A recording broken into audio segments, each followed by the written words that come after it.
In this tutorial, we'll take a look at the angle support. One option is to mirror this. It is symmetrical here in this front plane. By doing so, when we go to mirror it, we would have multiple features here.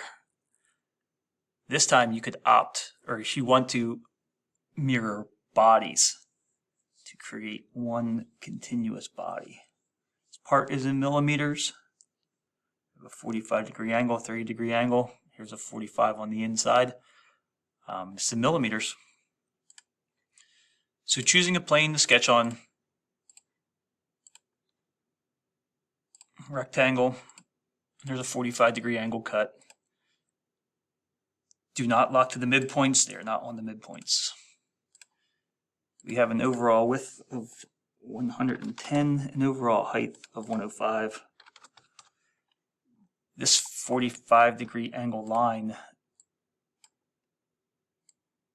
takes place 65 millimeters up from the bottom, and it's at a 45-degree angle.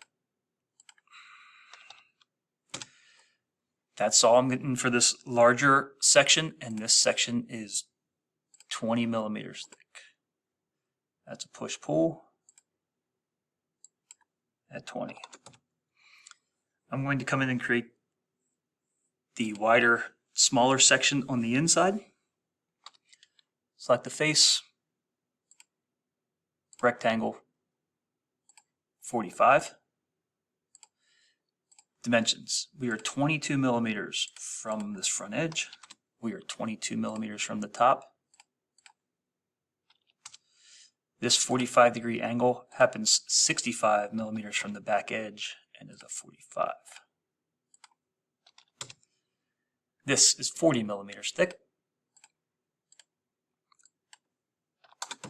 The fact that I am planning to mirror this, I am only going to create this section again. Instead of being 20, I'm going to make it 10. So I do have some points of reference here.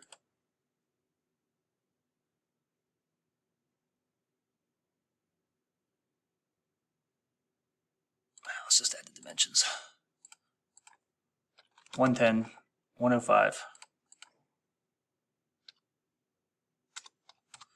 and a 45.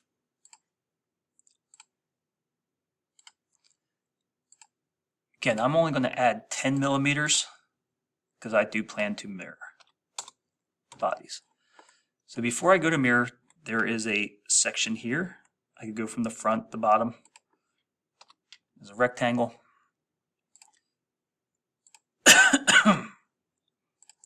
And we do have a height of 15 millimeters, and that I want to join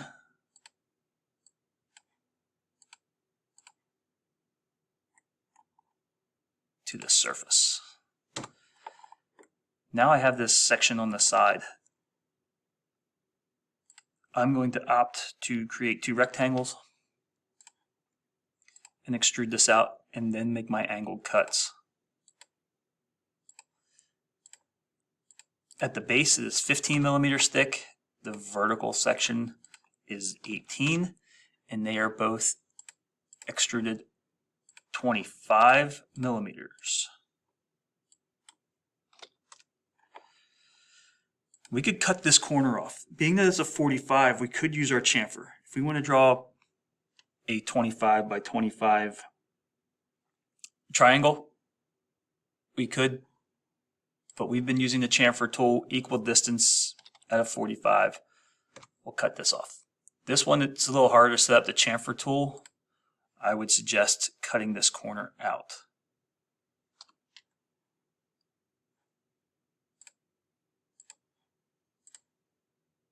And this is a 30-degree angle.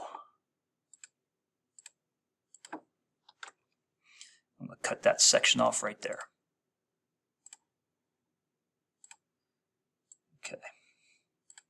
So at this point, I have one body. I'm looking to mirror this entire body. So I want to create and mirror. If you do not have this in your toolbar, I would recommend this be a tool that you add to your toolbar or pin to your toolbar. So first off, I want to select an entire body. What do I want to mirror on? This face, and I want to join them together. I don't want to create two separate bodies. This causes major problems in assemblies later on.